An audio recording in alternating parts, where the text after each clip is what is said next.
आपने हिंदी साहित्य के इतिहास जो आपका प्रथम प्रश्न पत्र है, प्राचीन एवं मध्यकालीन काव्य, उसमें प्राचीन काव्य में जो इकाई है पहली, उसमें 4 कवि हैं, 4 काव्यों का वर्णन है।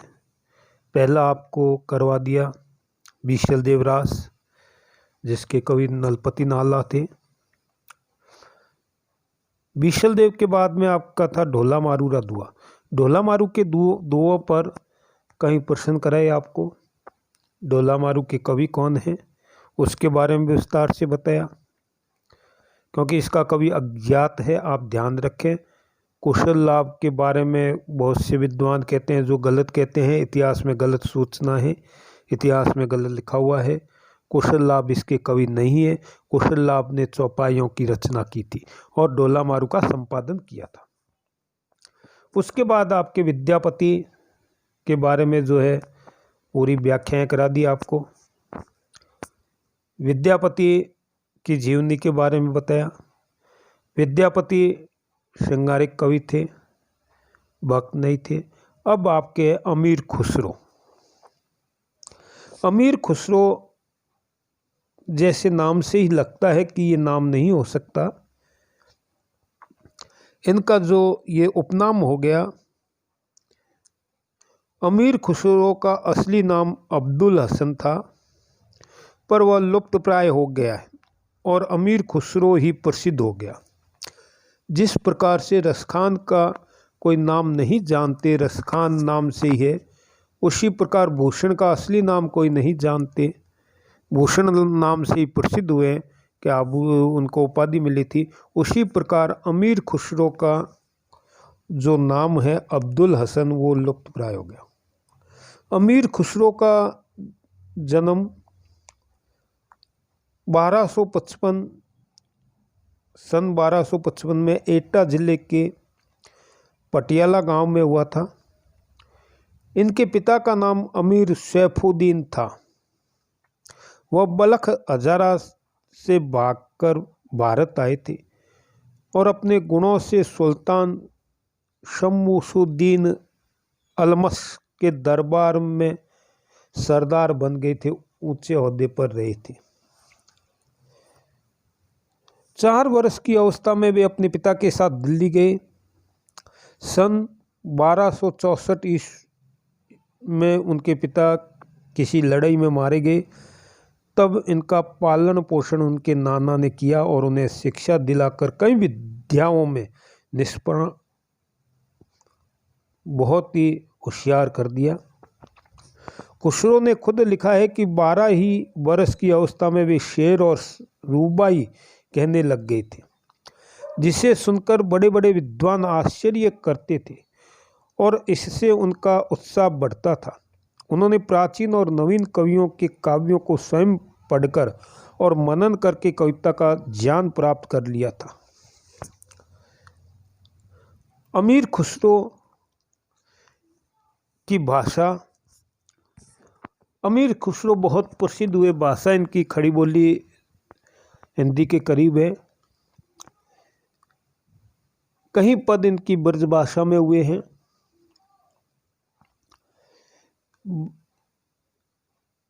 आचार्य रामचंद्र शुक्ल ने अपने हिंदी साहित्य के इतिहास में जो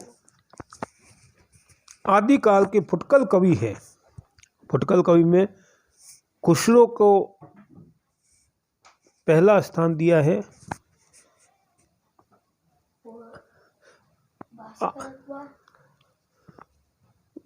आदिकाल की जो बात चली, क्योंकि आदिकाल में खुसरो की भाषा अलग थी, जहाँ रासो काव्य की भाषा राजस्थानी थी। खुसरो की भाषा खड़ी बोली के करीब थी। बोलचाल की भाषा में इन्होंने पहेलियाँ की, मुकरियाँ की, कहीं कहीं ब्रज भाषा भी झलकती है, पर गीतों और दोहों की भाषा ब्रज या मुख्य प्रचलित काव्य भाषा ही है।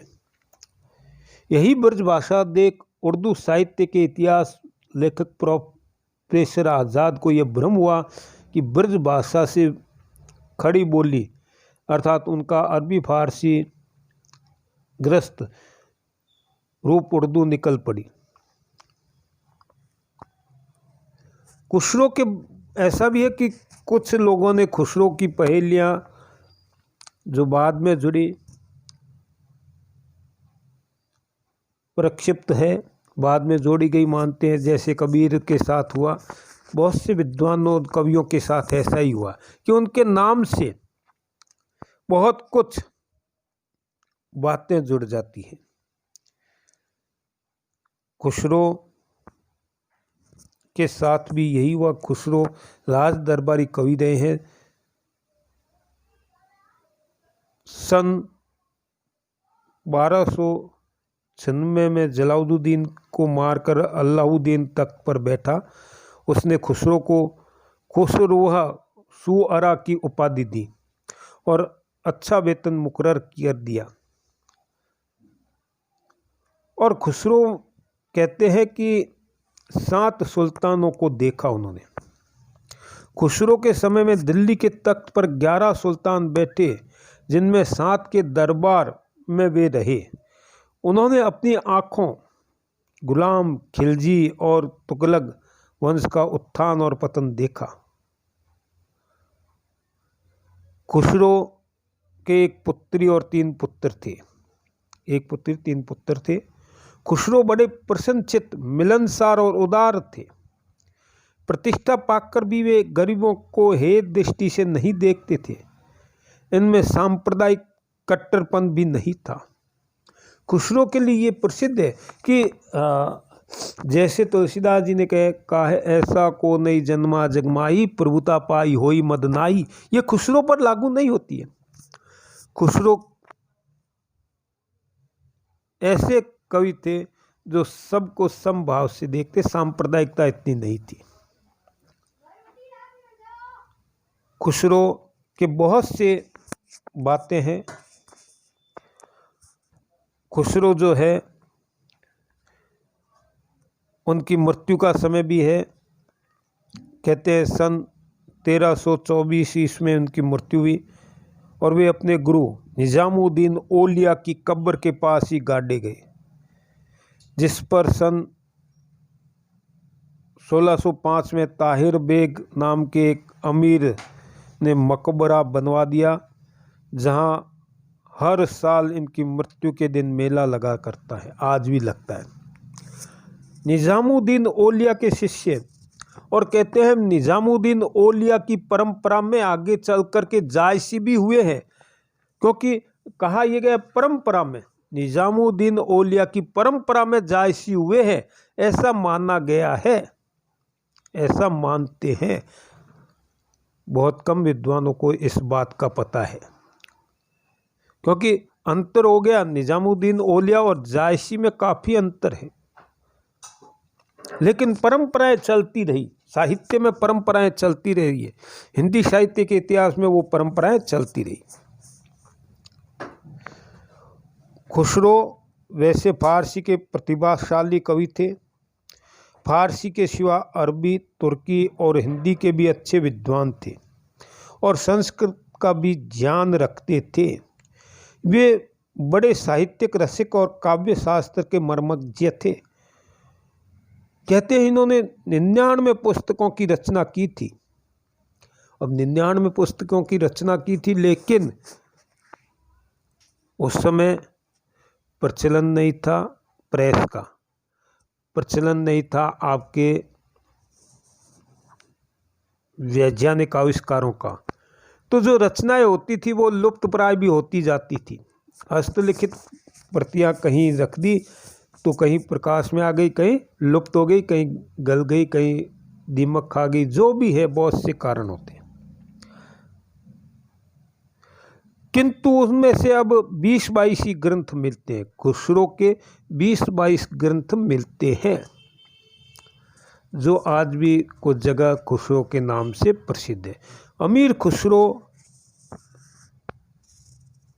हिंदी साहित्य में बहुत कुछ दे गए, बहुत कुछ लिखा। खड़ी बोली के करीब लिखा खुसरो ने, और खुसरो की अपनी ही विशेषता रही है। आगे हम अगले में खुसरो के बारे में और आपको विस्तार से बताएंगे, खुसरो की जीवनी के बारे में।